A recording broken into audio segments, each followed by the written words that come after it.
ওম স্থাপকায় চ ধর্মস্য সর্বধর্মস্বরূপিণী অবতার বরিষ্ঠায় রামকৃষ্ণায় নমঃ। আজকে পাঠ করব শ্রীমকথিত শ্রী শ্রী রামকৃষ্ণ কথামৃত পর্ব 15, চতুর্থ পরিচ্ছেদ। শ্রীরামকৃষ্ণ ঋষিদের ব্রহ্মজ্ঞান হয়েছিল। বিষয় বুদ্ধি লেশ মাত্র থাকলে এই ব্রহ্মজ্ঞান হয় না। ঋষিরা কত খাটত, সকালবেলা আশ্রম থেকে চলে যেত, একলা সমস্ত দিন ধ্যান চিন্তা করত, রাত্রে আশ্রমে ফিরে এসে কিছু ফলমূল খেত। দেখা শোনা ছোঁয়া এসবের বিষয় থেকে মনকে আলাদা রাখত, তবে ব্রহ্মকে বোধে বোধ করত। কলিতে অন্নগত প্রাণ, দেহ বুদ্ধি যায় না। এই অবস্থায় সোহং বলা ভালো নয়। সবই করা যাচ্ছে, আবার আমি ব্রহ্ম বলা ঠিক নয়। যারা বিষয় ত্যাগ করতে পারে না, যাদের আমি কোনো মতে যাচ্ছে না, তাদের আমি দাস, আমি ভক্ত এ অভিমান ভালো। ভক্তিপথে থাকলেও তাকে পাওয়া যায়।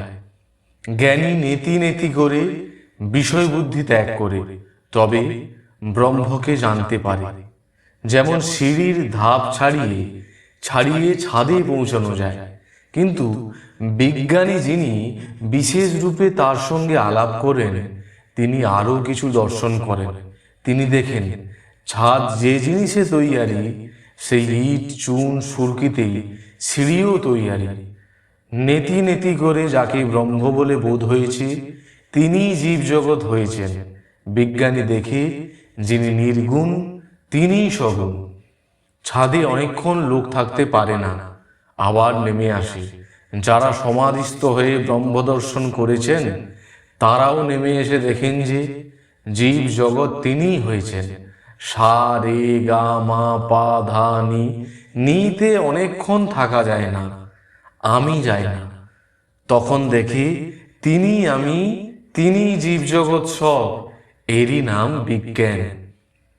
জ্ঞানীর পথ পথ, জ্ঞান ও ভক্তির পথ পথ, আবার ভক্তির পথ পথ। জ্ঞান যোগ সত্য, ভক্তিপথ সত্য। সব পথ দিয়ে তার কাছে যাওয়া যায়।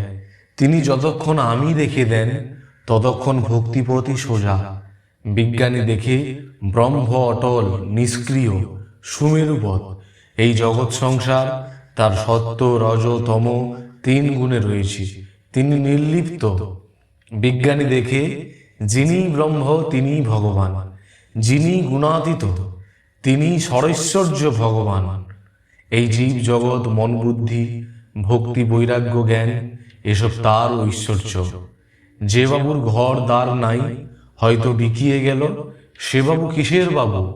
ঈশ্বর সরৈশ্বর্যপূর্ণ।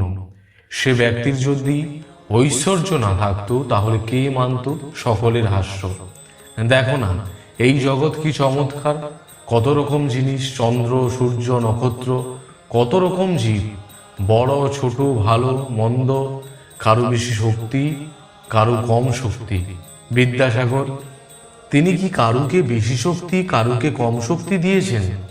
শ্রীরামকৃষ্ণ তিনি বিভুরূপে সর্বভূতে আছেন, পিঁপড়েতে পর্যন্ত, কিন্তু শক্তি বিশেষ। তা না হলে একজন লোকে 10 জনকে হারিয়ে দেয়, আবার কেউ একজনের কাছ থেকে পালায়। আর তা না হলে তোমাকেই বা সবাই মানে কেন? তোমার কি শিং বেরিয়েছে দুটো? সকলের হাস্য।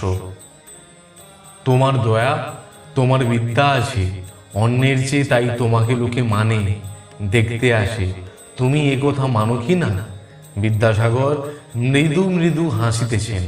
শ্রীরামকৃষ্ণ শুধু পাণ্ডিতে কিছু নাই, তাকে পাবার উপায়, তাকে জানবার জন্যই বই পড়া। একটি সাধুর পুঁথিতে কি আছে একজন জিজ্ঞাসা করলে সাধু খুলে দেখালেন। পাতায় পাতায় ওম রাম লেখা রয়েছে, আর কিছুই লেখা নেই। গীতার অর্থ কি? 10 বার বললে যা হয়। গীতা গীতা 10 বার বলতে গেলে ত্যাগী ত্যাগী হয়ে যায়। গীতায় এই শিক্ষা, হে জীব, সব ত্যাগ করে ভগবানকে লাভ করবার চেষ্টা করো। সাধুই হোক সংসারেই হোক, মন থেকে সব আসক্তি ত্যাগ করতে হয়। চৈতন্যদেব যখন দক্ষিণে তীর্থ ভ্রমণ করেছিলেন, দেখলেন একজন গীতা পড়ছে আর একজন একটু দূরে বসে শুনছে আর কাঁদছে, কেঁদে চোখ ভেসে যাচ্ছে। চৈতন্যদেব জিজ্ঞাসা করলেন, তুমি এসব বুঝতে পারছো? সে বললে, ঠাকুর, আমি শ্লোক এসব কিছু বুঝতে পারছি না। তিনি জিজ্ঞাসা করলেন, তবে কেন কাঁদছো? ভক্তটি বললে, আমি দেখছি অর্জুনের রথ আর তার সামনে ঠাকুর আর অর্জুন কথা করছেন, তাই দেখে আমি কাঁদছি। জয় গুরু মহারাজ জি কি জয়, জয় মহামাই কি জয়, জয় স্বামীজি মহারাজ জি কি জয়।